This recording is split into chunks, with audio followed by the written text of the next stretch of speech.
हाँ माइक मेरा सेट है। ऑन हो गया है? हाँ आवाज क्लियर। अच्छा ठीक। कि क्या होता है कि जब आपने देखा होगा कि जब 10th 11th 12th में मतलब बच्चों जब शुरू से ही पढ़ते हैं, कॉलेज में जाते हैं, तो स्कूल के टीचर्स भी बच्चों के साथ वैसे ही बिहेव करते हैं क्वेश्चन पूछते समय। कि जैसे आज का जो एजुकेशन सिस्टम है हमारा, उसमें क्या बदलाव चाहिए, क्या रेवोल्यूशन आना चाहिए। अच्छा, ये इंटरनेट आपकी लाइफ को कैसे बदल दिया? बोलो तो 95% जो मेरे क्लाइंट है तो मैं उनसे कभी मिला नहीं हूँ। कभी नहीं मिले? सिर्फ इंटरनेट के थ्रू ही हमारी बात हुई है, और उस जो भी हमारा अभी तक कम्युनिकेशन हुआ है वो इंटरनेट के थ्रू ही हुआ है। मतलब उन लोगों से आपने ढेर सारा पैसा अपने पास ले लिया बिना मिले। 21st सेंचुरी का जो एक one of the best invention रही है पिछले 20वीं सदी की, तो उसमें इंटरनेट से बड़ी मानव खोजों में से कोई दूसरी खोज नहीं है। तो क्या होता है कि जब आप क्वेश्चन पूछते हैं तो क्वेश्चन के दो जवाब रहते हैं। एक तो ये कि आप क्या सोच रहे हैं उस क्वेश्चन के बारे में, एक अपना वाला। तो जो लोग क्वेश्चन का जवाब, जैसे आपने पूछा मुझसे कोई भी सवाल पूछ लिया रैंडम, तो मैं सोचूंगा कि यार मेरे अंदर तो ये जवाब आ रहा है, शायद आपके अंदर ये जवाब आ रहा हो। इस वजह से क्या होता है कि उस क्वेश्चन का जवाब हम लोग दे नहीं पाते। अच्छा, जब मैं ऐसा क्वेश्चन करता हूं तब ऐसा होता है कि कोई भी क्वेश्चन करेगा तो बहुत जरूरी, कोई भी क्वेश्चन करेगा तो ही, क्योंकि क्या होता है कि जब आपने देखा होगा कि जब 10th 11th 12th में मतलब बच्चों जब शुरू से ही पढ़ते हैं, कॉलेज में जाते हैं, तो स्कूल के टीचर्स भी बच्चों के साथ वैसे ही बिहेव करते हैं क्वेश्चन पूछते समय। शायद आपको इसके बारे में थोड़ा सा नॉलेज होगा ही कि जब कैसा बिहेव करते हैं। मतलब जैसे क्वेश्चन किसी ने पूछा, टीचर खड़े थे, उन्होंने क्वेश्चन पूछा, नहीं बता पाया तो उसको बेइज्जती कर दिए, है ना, या फिर नहीं बता पाया तो उसको पीट दिए, या फिर भरे क्लास में उसकी घोर बेइज्जती कर दिए। तो क्या होता है कि वो आदत एक मतलब हैबिचुअल हो जाती है, उससे कोई भी कुछ पूछेगा वो बताएगा ही नहीं, क्योंकि उसे पता है कि कुछ बताऊंगा तो बेइज्जती होना तय है। ये चीज आज इसलिए मैं बोल पा रहा हूँ क्योंकि मैं भी इस चीज से गुजरा हुआ हूँ। 12th तक मेरे साथ भी बहुत ऐसे मतलब झेलना पड़ा मेरे को भी, लेकिन फिर मैंने रिकवर किया और मैं तो फिलहाल अभी कुछ ठीक ही हूँ। देखो क्या है कि एक लर्निंग एक प्रोसेस है, ठीक है। डे बाय डे तुम अपने जैसे तुम्हारी लर्निंग आगे बढ़ रही है तो चीजों को समझने की क्या होती है, कैपेसिटी बढ़ जाती है। तो अब टीचर के पर्सपेक्टिव से तो देखोगे कि उन्होंने नहीं आया था और तुमको बस साफ साफ बता दिया कि तुम्हें नहीं आ रहा है। कुछ पढ़ के नहीं आते हो, ये क्या पिछली बार पूछा था तब भी नहीं आ रहा था, अभी भी नहीं आ रहा है, कुछ पढ़ के नहीं आता था। अब इस बात को तुम कैसे ले रहे हो ये तुम्हारे ऊपर है, ठीक है। वो तो सबको यही बोल रहा है, ऐसा नहीं कि सिर्फ स्पेसिफिक तुमको ऐसा बोल रहा है ना। वो तो जिसको भी खड़ा करता है उसके लिए सारे स्टूडेंट हैं, वो डायलॉग खड़ा करता है तो उसको साथ बोल रहा है, और कहीं ना कहीं वो रियलिटी भी बोल रहा है कि भाई तेरे को जब भी पूछता हो तुम ऐसे खड़े जाते हो, या तो कुछ बोलते नहीं हो, या तो कुछ बोलते हो तो कुछ भी बोल देते हो, है नहीं। तो ये भी तो एक सच्चाई है ना उस क्लासरूम की, ठीक है। तो कई बार क्या होता है स्टूडेंट भी उन चीजों को बहुत ज्यादा रिएक्ट करते हैं कि यार नॉर्मल सी चीज को भी वो कैसा ले रहे हैं उसके ऊपर भी होता है, और कई बार टीचर्स भी ऐसा बिहेव करते हैं। तो हाँ, दोनों तरफ से वो चीजें सच हो सकती हैं। अच्छा, तो आप एक बात बताइए, जब आप 11th 12th में थे तब आपके साथ भी ऐसा हुआ था कि क्लास में टीचर पढ़ा रहे हों और क्वेश्चन पूछ दिए हों? देखो 11th और 12th जो है ना, तो मेरी सेल्फ स्टडी की थी मैंने घर पे ही। अच्छा, कॉलेज गए ही नहीं? हाँ, कॉलेज में नहीं गया। अच्छा। और क्या कहते हैं, हाई स्कूल में मैंने पढ़ाई की थी अच्छे से, और 12th में 11th 12th में मतलब सेल्फ स्टडी की। उसके बाद ग्रेजुएशन भी जो है उसमें भी मैंने ज़्यादातर सेल्फ स्टडी की थी। बिल्कुल। अच्छा, मैं आपसे एक सवाल बस पूछना चाहूँगा छोटा सा, कि जैसे आज का जो एजुकेशन सिस्टम है हमारा, उसमें क्या बदलाव चाहिए, क्या रेवोल्यूशन आना चाहिए आपके पॉइंट ऑफ व्यू से, अगर कुछ सही लगे तो? देखिए, एजुकेशन जो है वो लर्निंग प्रोसेस एक होता है ना, किसी चीज को सीखना है, समझना है, ठीक है। तो क्लासरूम में ज़्यादातर चीज़ें, अब जैसे रिसर्च बहुत सारे हुए हैं तो उसमें पता चलता है कि जब हम किसी चीज़ को इमेज के फॉर्म में देखते हैं या वीडियोस के फॉर्म में देखते हैं तो वो चीज़ें आसानी से याद हो जाती है, ठीक है। जैसे अगर मैं आपको सिंपल बताऊं कि एक सिंपल शब्द देता हूं कि माँ, ठीक है। तो जैसे मैं माँ शब्द आपको दूंगा तो आपके दिमाग में एक इमेज बनेगी, वो आपकी माँ की हो सकती है या किसी भी माँ की एक इमेज बन जाएगी, हाँ, ठीक है। आपको माँ में बड़ा की मात्रा और जो ऊपर मात्रा लगी है, ऐसा तो दिमाग में आया था। हाँ। नहीं नहीं, ऐसा नहीं आया था, ऐसा नहीं क्योंकि आया आपने माँ बोला मतलब मदर को। जैसे हम कोई शब्द बोलते हैं तो उसका जो रियल में अर्थ होता है हमारा दिमाग वैसा इमेजिन करता है, ठीक है, वो वर्ड इमेजिन नहीं कर रहा है।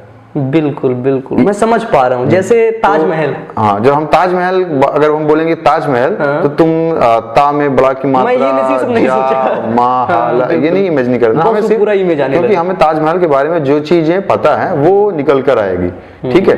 तो हमारा दिमाग इमेज के फॉर्म में सोचता है। ये रिसर्च में लोगों को पता चल गया, क्योंकि जब आप स्वप्न भी देख रहे हो तो उसमें क्या है, एक इमेज आ रही है या वीडियो के फॉर्म में आ रही है ना, तो वो सारी चीजें उसी फॉर्म में आ रही है। तो जब हम स्टडी में भी उन्हीं चीजों का अगर यूज करेंगे, डायग्राम्स का, इसीलिए आप देखोगे डायग्राम्स जो होते हैं, ग्राफ्स जो होते हैं या पिक्चर्स जो होती है, तो उसमें क्या होते हैं, चीजें बताना थोड़ा इजी हो जाता है, ठीक है। वर्ड्स में चीजें लिखी रहती हैं तो उससे आप जो भी आपको कम्युनिकेट करना है बोल सकते हो, लेकिन जब आप कोई डायग्राम दिखाते हो, इमेज दिखाते हो, तो उससे क्या होती है, ज्यादा चीजें क्लियर हो जाती है। तो एजुकेशन में क्या है, एक्टिविटी बेस्ड लर्निंग हो गई, और जितना ज़्यादा से ज़्यादा इमेज बेस्ड हो गई या वीडियोस हो गई, क्योंकि आजकल तो वीडियोस फॉर्मेट है ही, आप क्लासरूम में आप दिखा सकते हो, वीडियोस को दिखाइए।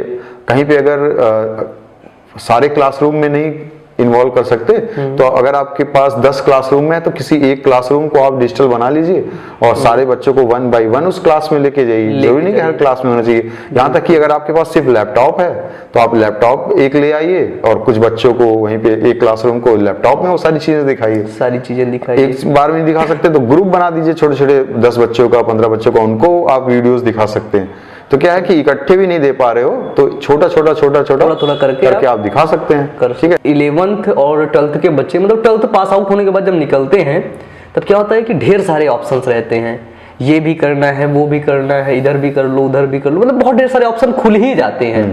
तो वहां पर क्या होता है, वहां पर एक कंफ्यूजन आ जाता है कि यार अब तो समझ नहीं आ रहा क्या करें, क्योंकि फैमिली में मदर और फादर को बेटा डॉक्टर चाहिए, इंजीनियर चाहिए, है ना, और बच्चे को कुछ और बनना होता है, वो रिलेटिव्स में जाता है, वो कुछ और बताते हैं, तो वो इतना कंफ्यूज हो जाता है, इतना कंफ्यूज हो जाता है कि यहाँ तक कि कभी कभी फ्रस्ट्रेट भी हो जाता है कि मैं करूँ तो क्या करूँ, और सभी ऑप्शन में जा नहीं सकता है, किसी एक फील्ड चुनना होता है।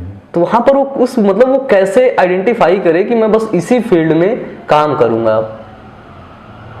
अगर आपको कई बार देखो डिसीजन, ये सही मानो या गलत मानो, कि देखो पेरेंट्स जो डिसीजन ले रहे होते हैं वो अपने एक्सपीरियंस के बेस पे ले रहे होते हैं, ठीक है। और ज्यादातर चांसेस ऐसे ही हैं कि जब आप हाई स्कूल में हैं, 9th में हैं, 8th में है ना, बच्चों के पास उसमें क्या होता है, उनका माइंड बदलता रहता है। जैसे अगर आज वो कुछ उसने देखा कि किसी अच्छा, उसको कोई लॉयर अच्छा लग गया, ठीक है, तो वो बोलेगा मुझे लॉयर बनना है। अगर उसको क्रिकेट में उस समय दिलचस्पी आ गई तो उसमें उसको लगेगा कि मुझे क्रिकेटर बनना है। और एक 6 महीने के बाद बोलेगा नहीं मुझे ये बनना है, ठीक है। मुझे क्या कहते हैं, वीडियो गेम खेल रहा है तो मुझे बोलेगा कि गेमिंग का प्लेयर बनना है ना। अलग अलग टाइम पे उसको अलग अलग बहुत जल्दी स्विच करता रहता है। और हो सकता है मैं ये बन जाऊंगा, पेंटर बन गया, कोई म्यूजिक बजा रहा है तो मुझको वो करना है ना। तो वो स्विच होता रहता है, बहुत सारी चीजें स्विच होती रहती है। इसीलिए क्या करते हैं पेरेंट्स वगैरह भी, क्या करते हैं या टीचर्स भी आपको क्या करते हैं, किसी ऐसे प्रोफेशनल कोर्स के लिए आपको मोटिवेट करेंगे या सजेस्ट करेंगे ताकि जिनका फ्यूचर है, ठीक है। क्योंकि इंजीनियरिंग आप पढ़ रहे हो या मेडिकल, एक तो रिक्वायरमेंट बहुत है ना, मेडिकल फील्ड ऐसी फील्ड है कि अभी और अपने पूरी कंट्री में ना मेडिकल की फील्ड में बहुत कम लोग हैं, मतलब बहुत जरूरत बहुत ज्यादा है। तो अगर आप उस फील्ड में आप जाते हो तो कहीं ना कहीं आप रिक्वायरमेंट को आप फुलफिल करोगे, ठीक है।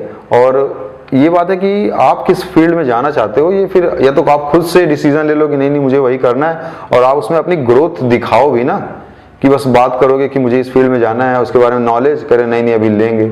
अगर आपको उस फील्ड में कितनी नॉलेज आपने इकट्ठा कर ली है ना, और अगर इकट्ठा कर ली तो फिर आपकी परफॉर्मेंस कैसी है, किस प्रकार से आ रही है, उसके ऊपर भी डिपेंड है।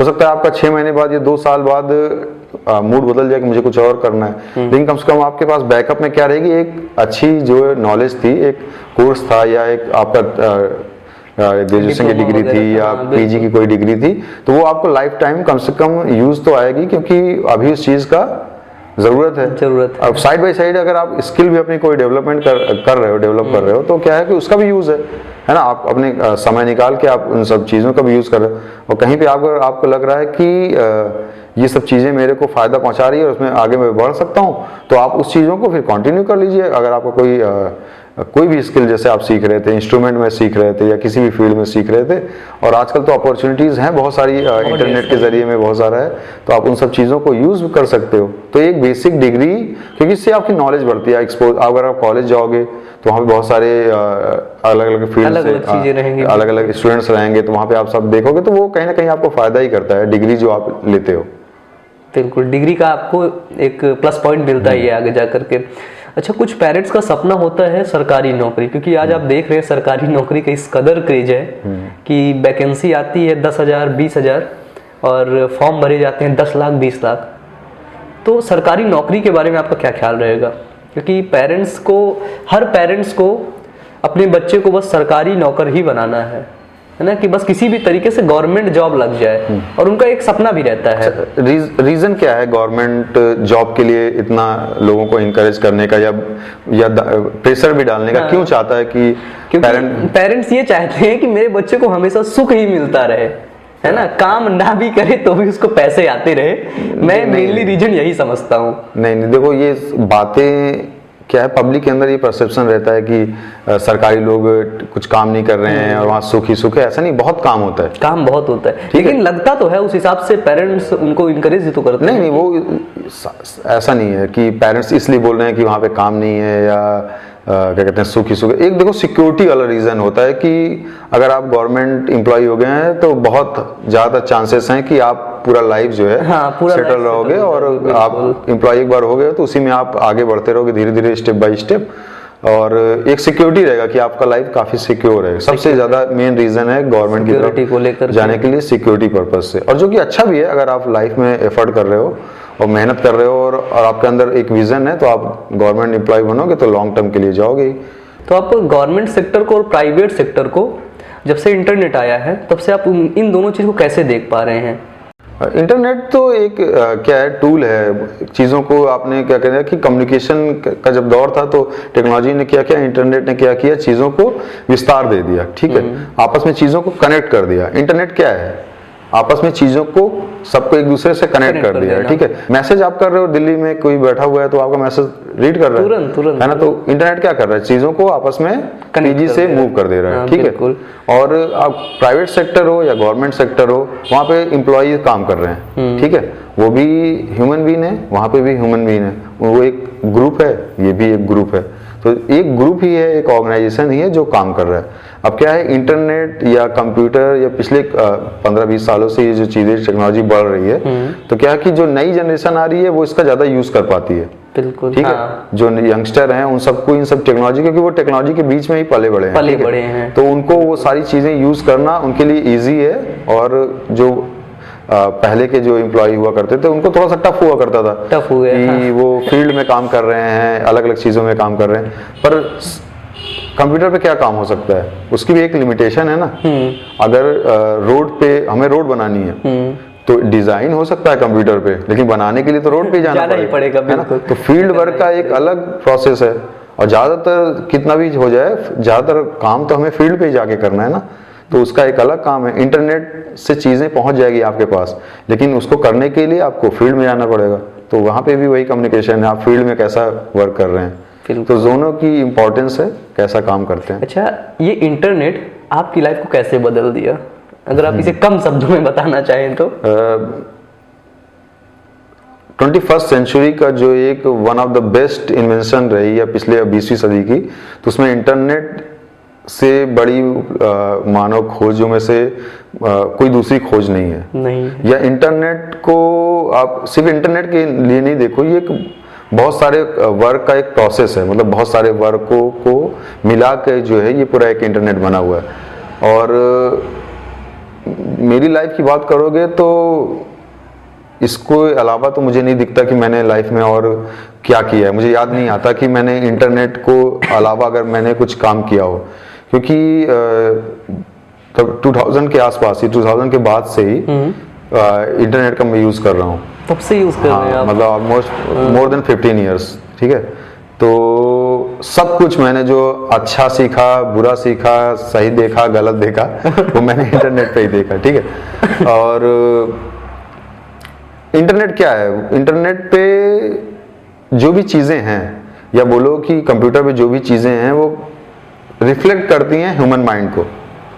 ठीक है, ह्यूमन माइंड के अंदर क्या क्या चीजें हो रही हैं वो इंटरनेट पे दिखती हैं।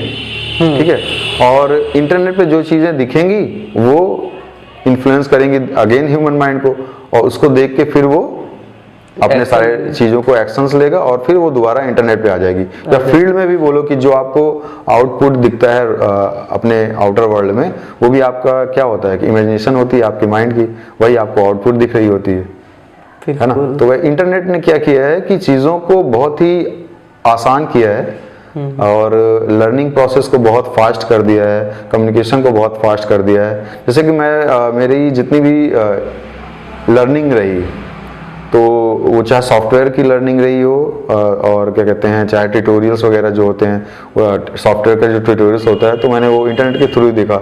मैं अपनी गैलरी के लिए यूज़ करता था, 3D के लिए या ग्राफिक्स डिज़ाइन के लिए, तो वो सारे इंटरनेट के थ्रू ही थे।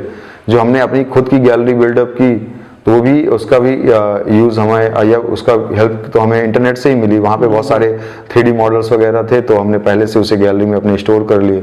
या जो सॉफ्टवेयर जो हम लोग डाउनलोड करते हैं वो भी इंटरनेट के थ्रू ही होते हैं, है ना। तो और मेरी जो एजुकेशन कंप्लीट होने के बाद जो मेरी ऑल और अभी तक जो वर्क मैंने जो किया है, चाहे वो फ्रीलांस के रूप में रहा हो या किसी भी जो मैंने ऑनलाइन वर्किंग किया है, मोस्टली ऑनलाइन वर्क से ही मेरी अर्निंग रही है स्टार्टिंग से ही। मतलब तो जैसे कि वर्ल्ड में एक टाइम पे इलायंस जो थी, वो वर्ल्ड की one of the most famous freelancing website थी, इलायंस थी। तो वहाँ से मैं वर्क कर रहा हूँ।